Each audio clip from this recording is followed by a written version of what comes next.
मंच ने मुझे हुक्म दिया है कि मैं कविताएं पढ़ूं आपके सामने। हमारे सब मित्रों ने तरह तरह से मेरा जिक्र किया, बार बार जिक्र किया। मुझे ऐसा लगा जैसे ये ऐसा मान के हमारे दोस्त सारी बात कर रहे हैं कि निम्बाड़ा में मैं कोई नया आदमी हूँ। ऐसा नहीं है। निम्बाड़ा के सभी गली मोहल्ले मुझसे परिचित हैं, मैं भी उनसे परिचित हूँ। और इन कवियों को ये मालूम नहीं है कि मालवा और मेवाड़ का ये निम्बाड़ा जो है हमारा संधि स्थल है, कटी प्रदेश है, कटिबंध है। तो ये जब मेवाड़ और मालवा की कमर पर बैठ करके कविता पढ़ेंगे तो इसमें कोई दो राय नहीं कि यहाँ आप सबको सुनेंगे, पसंद करेंगे। हमारा जावेद हमसे कह रहा था, साहब ये बहुत इतना एकाग्र होकर सुन रहे हैं। मैंने उन्हें धीरे से समझा दिया है कि ये निम्बाड़ा की जमीन है, ये जमीन अच्छे बीज को ही उगाती है, गड़बड़ हो जाए तो फिर निपटा भी देती है, जाना। इसलिए आप सब प्यार से सुने। मैं नगर पालिका वालों से कहने का हक तो नहीं रखता, लेकिन इतना निवेदन कर दूं कि जब कभी आपके यहाँ मेला हो तो उसमें कम से कम हम लोगों को नहीं बुलाया करें, बड़ी उनकी मेहरबानी होगी, क्योंकि कुश्ती लड़नी पड़ती है।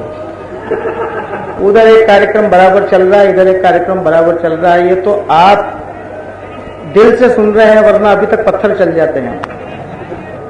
खैर क्या कहें आपसे। उधर लाउड स्पीकर बजेगा, थोड़ी देर में लता मंगेशकर गाएगी और फिर उर्मिलेश गाएंगे, तब मजा आएगा। फिर कौन जीते, ये सवाल पैदा हो जाता है। मैं कविता पढ़ रहा हूं और मेरे भाई की अवज्ञा करके पढ़ रहा हूं, और इसलिए पढ़ रहा हूं कि इन दिनों देश भर में यही कविता पढ़ने के लिए घूम रहा हूं, जगह जगह जाता हूं। अभी बद्रीनाथ तक गया था, वहां भी पढ़ के आया, बद्रीनाथ के सामने पढ़ के आया, भगवान से कह के आया कि प्रभु ऐसा कुछ करना कि ये कविता आगे नहीं पढ़नी पड़े। इसलिए मैं ये कविता पढ़ के आया, लेकिन क्या करें, फिर पढ़नी पड़ रही। ये कविता मेरी चर्चित कविता है और मैं बड़े आत्मविश्वास से पढ़ता हूं, बिल्कुल बात की तरह बातचीत करता हूं, जैसा लिखता हूं वैसा पढ़ता हूं।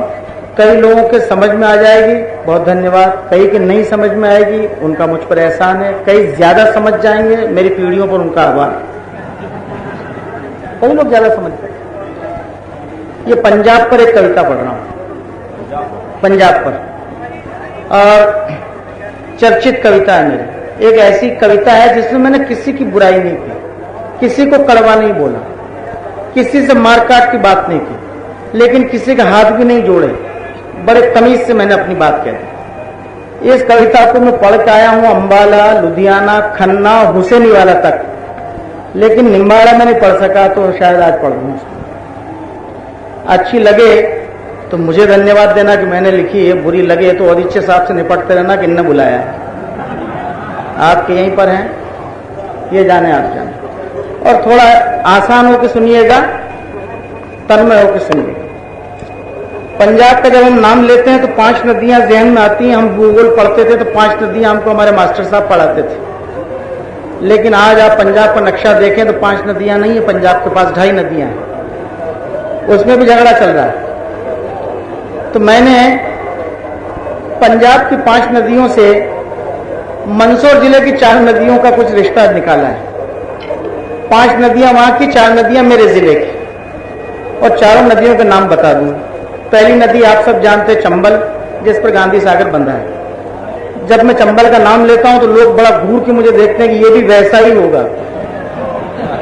तो मैं हाथ जोड़ के कहता हूं कि मैं वैसा नहीं हूं, मैं तो ऐसा ही हूं जैसा इस इलाके में पाए जाते हैं। डरते हैं चंबल के नाम से लोग। दूसरी नदी का नाम है, आप सब जानते हैं, सिवना, पशुपतिनाथ का दिव्य मंदिर जहां है, आप खूब जानते हैं। तीसरी नदी का नाम और चौथी का नाम आप मुझसे सुन लें।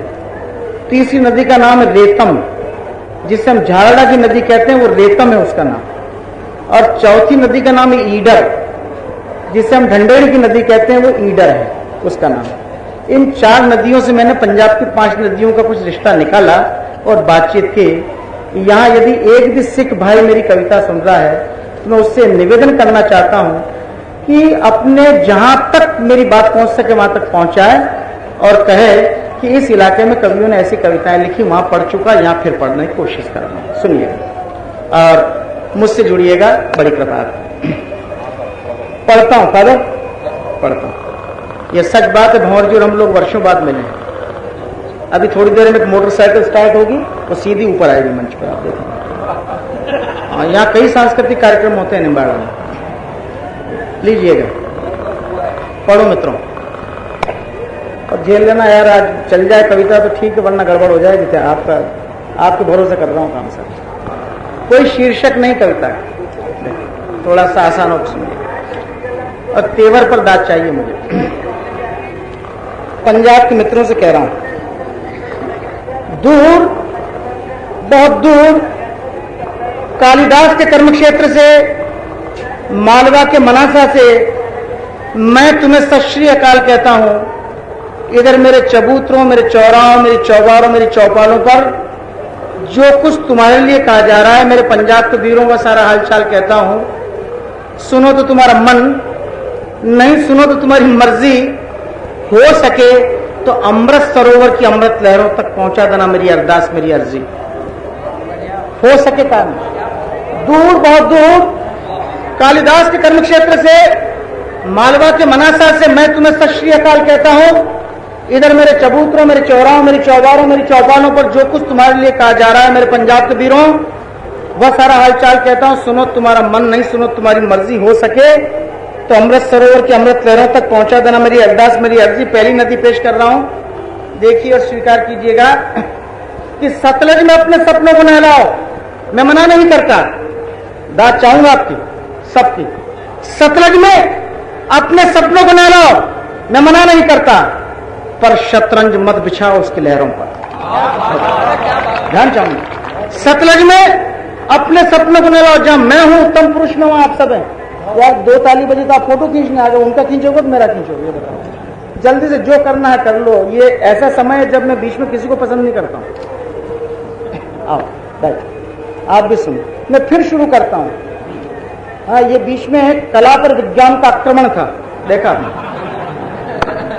भाई साहब सुनिए। दूर, बहुत दूर, कालिदास के कर्म क्षेत्र से, मालवा के मनासा से मैं तुम्हें सत श्री अकाल कहता हूं। इधर मेरे चबूतरों, मेरे चौराहों, मेरी चौबारों, मेरी चौपालों पर जो कुछ तुम्हारे लिए कहा जा रहा है, मेरे पंजाब के वीरों का सारा हालचाल कहता हूं। सुनो तो तुम्हारा मन, नहीं सुनो तुम्हारी मर्जी, हो सके तो अमृत सरोवर की अमृत लहरों तक पहुंचा देना मेरी अरदास, मेरी अर्जी। पहली नदी है सतलज में अपने सपनों को नहलाओ, मैं मना नहीं करता, पर शतरंज मत बिछाओ उसकी लहरों पर। क्यों कि तुम्हारी हर चाल के साथ तुम्हारे हाथी, घोड़े, ऊंट, प्यादे और वजीर चुपचाप बता रहे हैं कि कौन है तुम्हारा बादशाह। अब सब समझ गए हैं इस देश के लोग कि कठपुतलियां कहां से नाच रही हैं। आप सब जानते हैं कि डोरियां कहां से खींच रही हैं। कोई प्रश्न छिपा नहीं है। सतलज में अपने सपनों को नहलाओ भाई, मैं मना नहीं करता, पर शतरंज मत बिछाओ उसकी लहरों पर। क्योंकि तुम्हारी हर चाल पर तुम्हारे हाथी, घोड़े, ऊंट, प्यादे और वजीर चुपचाप बता रहे हैं कि कौन तुम्हारा बादशाह। गौर चाहूंगा मित्रों, मेरी मां बहनों से आंचल चाहूंगा, तुम्हारे सपनों के शरीर से निथरा नीर, चाहे मैला हो, लाख गंदा हो, मैं उसे मान लूंगा चरणामृत शिवालिक पीर पंजाल और हिमालय का, कर लूंगा आचमन पूरी आस्था से। पर सतलज की छाती पर बिछी हुई शतरंज मैं तुम्हें खेलने नहीं दूंगा, क्योंकि सतलज सिर्फ तुम्हारी नहीं मेरी भी है। और ये मेवाड़ी का शब्द निथरा, मेरी ये नई बहन बेटियां बहू में जानती नहीं कि निथरा का क्या मतलब होता है। नटखट बच्चे को मां आंगन में नहलाती है, मैल का पानी निथर के नीचे जाता है, मां के ओठों पर मैल के पानी के छींटे पड़ जाते हैं मित्रों, तब भी मां भगवान को धन्यवाद देती कि वाह मेरे प्रभु, तूने मेरे आंगन में ऐसा नटखट पैदा किया, इसका मैल वापस मेरी कोख में जा रहा है। मां तमाचा नहीं मारती मित्रों। ये देश और हम मां की तरह पंजाब की सारी गंदगी को पी लेंगे, लेकिन देश को टूटने नहीं देंगे। एक कवि बोलता है, संसद सदस्य का प्रश्न नहीं। गौर चाहूंगा आपसे, गौर करें मित्रों। सतलज में अपने सपनों को नहलाओ, मैं मना नहीं करता, पर शतरंज मत बिछाओ उसकी लहरों पर।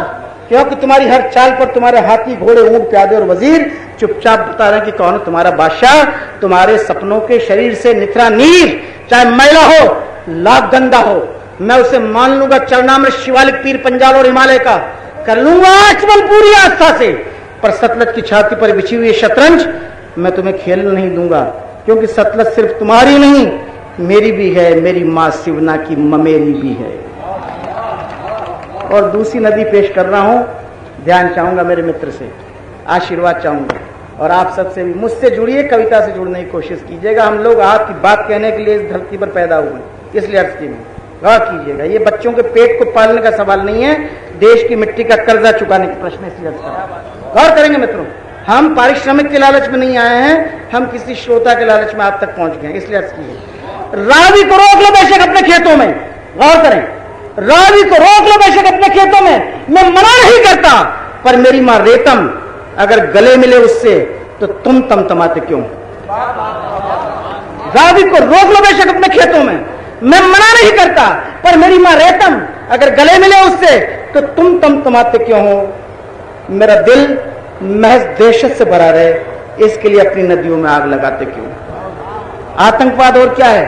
वहां पटाखे छूटते रहे, हम यहां डरते रहे, इसी का नाम आतंकवाद। इसलिए मैंने कहा रावी को रोक लो बेशक अपने खेतों में, मैं मना नहीं करता, पर मेरी मां रेतम अगर गले मिले उससे तो तुम तमतमाते क्यों हो? मेरा दिल महज दहशत से भरा रहे, इसके लिए अपने दरियाओं में आग लगाते क्यों हो? गौर करें, रावी की रौनक पर, देखो भाई गलत हो तो मुझे रोक लेना, मैं आपके दम पर लिखता हूं, रावी की रौनक पर तुम्हारा पुश्तैनी हक मैं मंजूर करता हूं, पर रावी और रेतम खून खानदान और खुददारी से अगर एक है तो यह तुम्हारी नहीं उस ऊपर वाले की मेहरबानी है।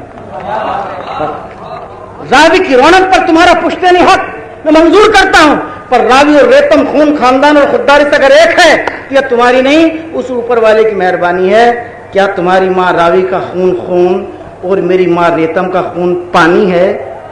ना रे ना, रावी सिर्फ तुम्हारी नहीं मेरी भी है, मेरी मां रेतम की चचेरी भी है। और मित्र मेरे, हाथ जोड़ कर अर्ज कर रहा हूं, जिसके कारण छंद बना, भैया सुन लो, ये वो पीड़ा का छंद है जिसने ये कविता पैदा की। गौर करें, समूची अकाली थीसिस पर उंगली उठा रहा हूं, गौर करेंगे।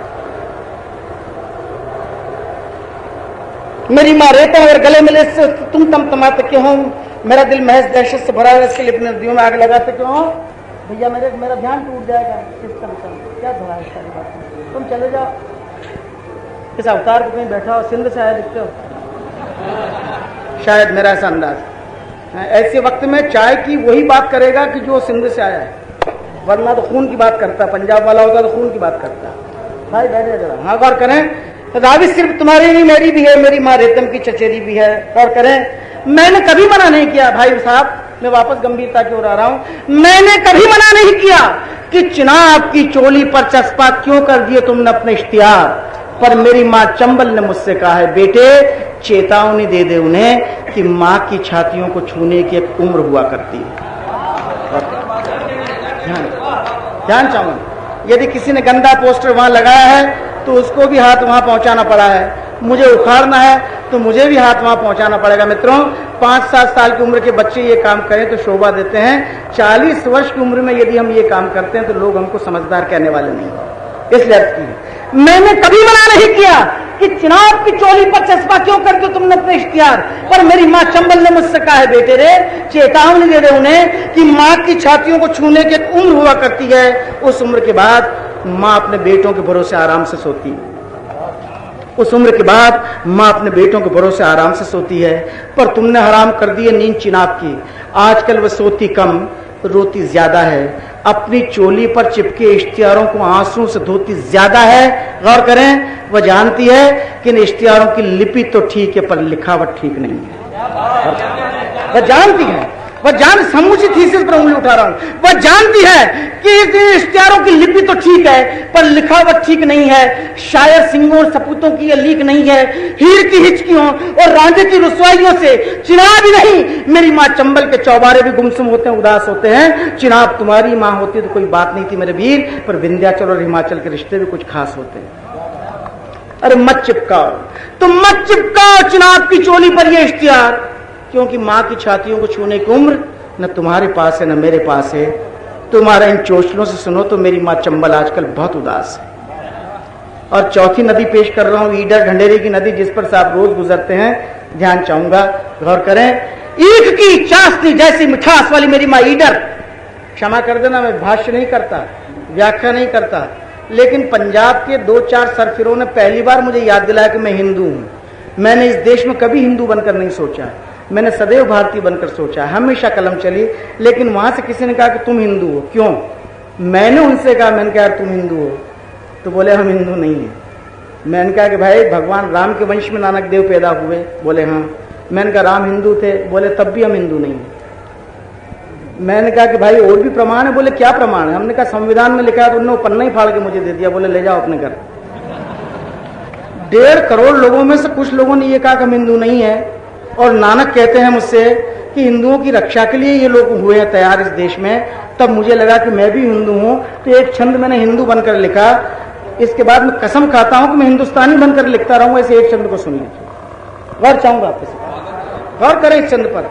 ईख की चाशनी जैसी मिठास वाली मेरी माँ ईडर, डर कर सहन नहीं दिनों, वक्त ब वक्त दार मार मार कर रोती है, खाती है पछाड़े, तोड़ देती है अपनी तट। उसकी बड़ी बहन व्यास के वलकल वसन विश्व में धो रहा है कोई। उसकी बड़ी बहन व्यास के वलकल वसन विश्व में धो रहा है कोई। रिसेंगे जब मेरी मौसी व्यास के फपोले उधर, मर जाएगी मेरी माँ ईडर। मैं ईडर का बेटा, हाथ जोड़ता हूं तुम्हारे, पहचानो इस जहर को, व्यास को आग में मत डुबाओ। तुम बेशक मत मानो मेरी मां को अपनी मां, पर अगर मैं मानता हूं तुम्हारी मां को अपनी मां, तो भाई मेरे बाप तक मत जाओ। ध्यान से मुझसे कहा जाता कि तुम कौन हो?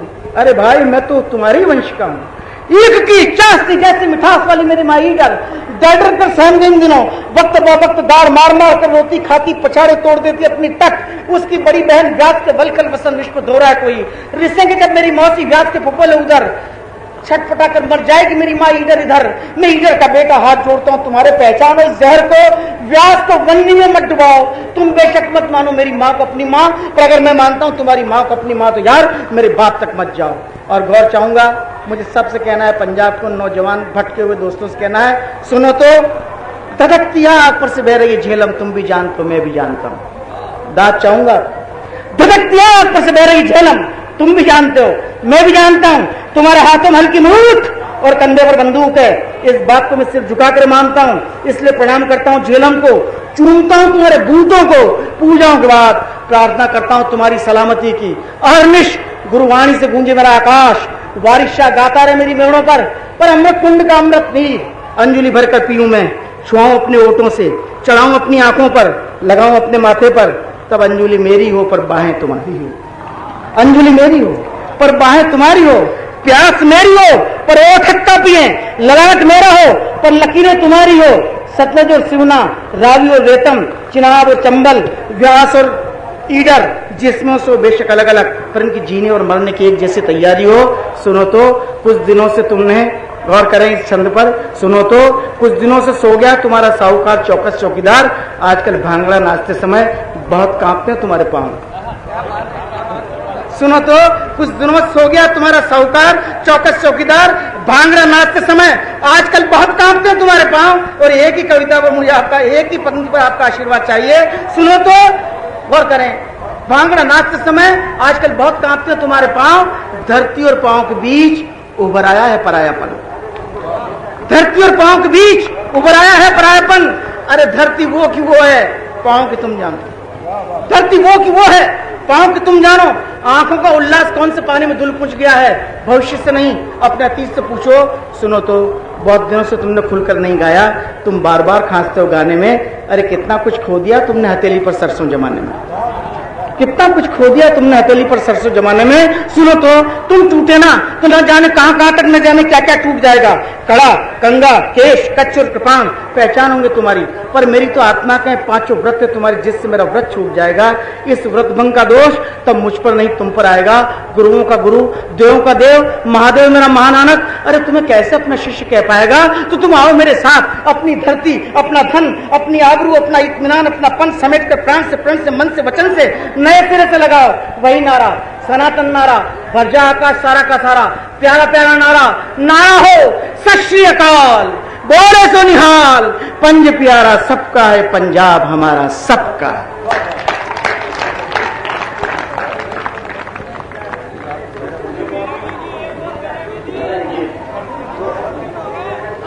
मित्रों, ये बैरागी जी का ये सही और असली रूप तब तक सामने नहीं आ सकता जब तक वो तरन्नुम के साथ देश की चेतना को आपके सामने नहीं लाए। ये तो बहुत ही अधूरा कार्यपाठ उनका माना जाएगा। इतनी सशक्त और श्रेष्ठ कविता जो आज राष्ट्र के स्पंदन को पूरी तरह से मुखरित कर रही है। मैं कवि मंच की ओर से आदरणीय बैरागी जी से निवेदन करूंगा कि वे एक गीत हमारी युवा पीढ़ी के लिए, ये जो नौजवान दोस्त हमारे खड़े हुए, मेरा निवेदन है कि 5 मिनट के लिए आप लोग बैठिएगा और फिर बैरागी जी का वो स्वरूप देखिएगा जिसके लिए उन्हें ये देश याद करता है। आप जो लोग गुजर रहे हैं, भगवान करे जल्दी गुजर जाएं। और हाँ, मतलब ऐसा नहीं होना चाहिए। कवि सम्मेलन का जो सूत्र बांधा है उसको आप मत तोड़िएगा। मैं आदरणीय बैरागी जी से मंच की ओर से ये निवेदन कर रहा हूं और अपने श्रोताओं की ओर से निवेदन कर रहा हूं कि वो आए और एक गीत अवश्य पढ़ें।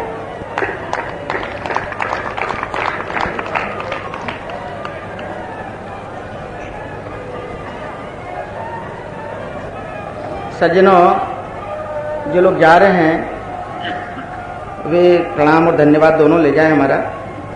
वे सही वक्त पर आगे और सही समय चले जाएं, यही ठीक समय है। अच्छा है, जाना चाहिए। उन्होंने काफ़ी देर तक भी इंतज़ार भी करते रहे, बैठे भी रहे। उनका बड़प्पन है कि इतनी देर तक उन्होंने एक दौर को सुन लिया। और जैसे जैसे ये थोड़ी खामोशी होगी वैसे वैसे कवि सम्मेलन आकार लेगा, बन जाएगा। क्योंकि कवि सम्मेलनों को 2 ही चीज़ों से खतरा है, बाहर के कोलाहल से और भीतर के अल्कोहल से। बाकी तो तीसरे किसी चीज़ से खतरा नहीं है।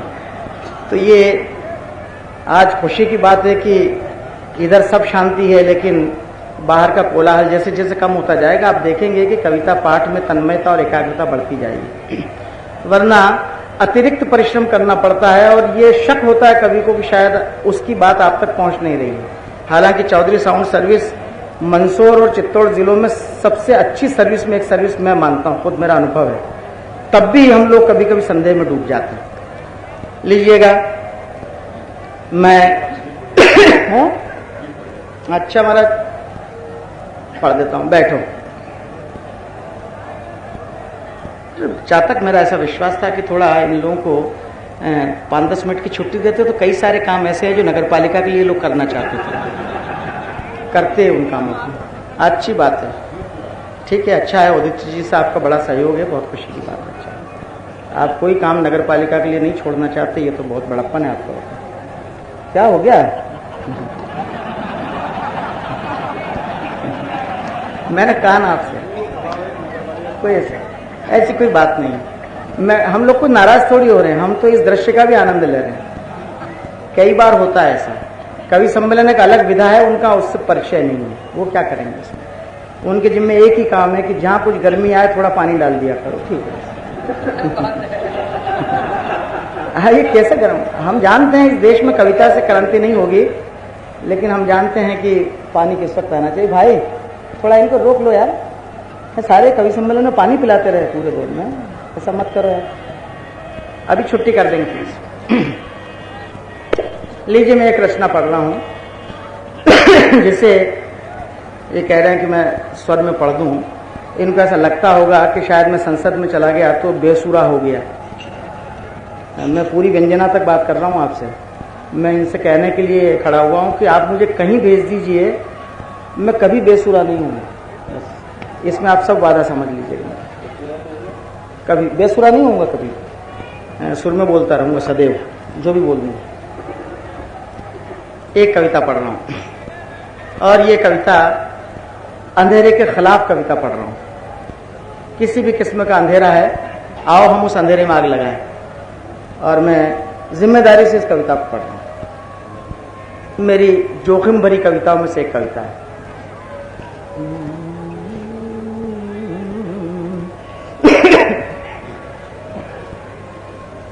प्रजातंत्र और जिम्मेदारियां हमारी, देश के संदर्भ में कविता। हाँ, पढ़ता हूँ, पढ़ूं जातक साहब? क्या हुआ? उसमें एक सूचना है, चित्तौड़ निवासी 6 वर्ष का लड़का है, जिसके नाम और ड्रेस पहने हुए हैं। वो अपनी मां के हाथ से छूट गया है। वो कहीं भी हो या किसी महानुभाव को मिले तो उनकी मां तक पहुंचा दे, और मां अगर किसी को मिल जाए तो बच्चे तक पहुंचा दे।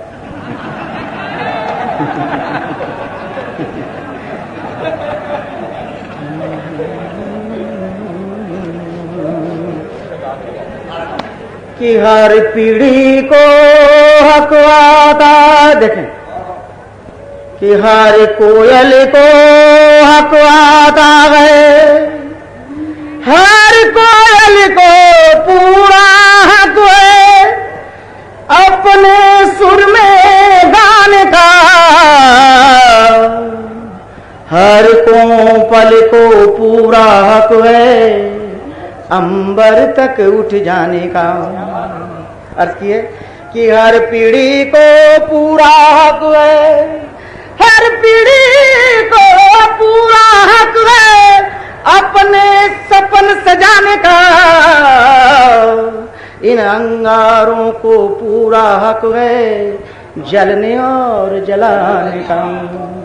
कि बेशक आग लगाओ रे अंगारों, आज भी कह रहा हूं आओ आग लगाएं, कि बेशक आग लगाओ रे अंगारों, आओ आग लगाओ रे अंगारों मावस के गलियारों में, लेकिन आग लगा मत देना पूनम के पखवारों में। कि बेशक आग लगाओ रे अंगारों मावस के गलियारों में, लेकिन आग लगा मत देना पूनम के पखवारों में। हम सब गुस्से में, आप भी गुस्से में।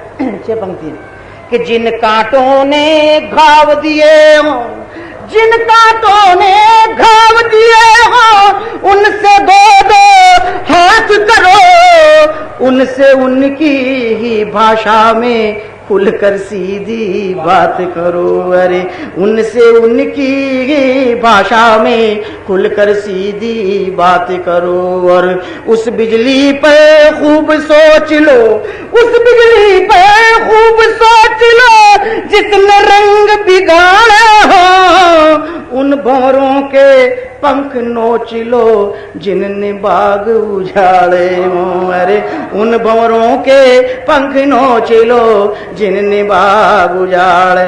और शायद आप समझ जाएं तो हमारा भाग ही धन्य हो जाए। देखें कि उस माली को माफी मत दो, उस माली को माफी मत दो जिसने गंध चुराई हो, जिसके होते हर क्यारी में नागफणी उग आई हो। अरे जिसके होते हर क्यारी में नागफणी उग आई हो। अरे ओरे ओ मेरे अंगारो, ओरे मेरे अंगारो मालिकों पर खा जाता है बेमौसम पतझारों में। देखो आग लगा मत देना पूनम के पखवारों में। अरे आओ आग लगाओ रे अंगारो मावस के गलियारों में, लेकिन आग लगा मत देना पूनम के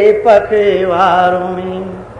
और बहुत भरोसे से पढ़ रहा हूं, कहाँ लगती पीढ़ियों की आवश्यकता हमको, क्यों होता है भगत सिंह पैदा, हम क्यों नहीं हो पाते हैं भगत सिंह।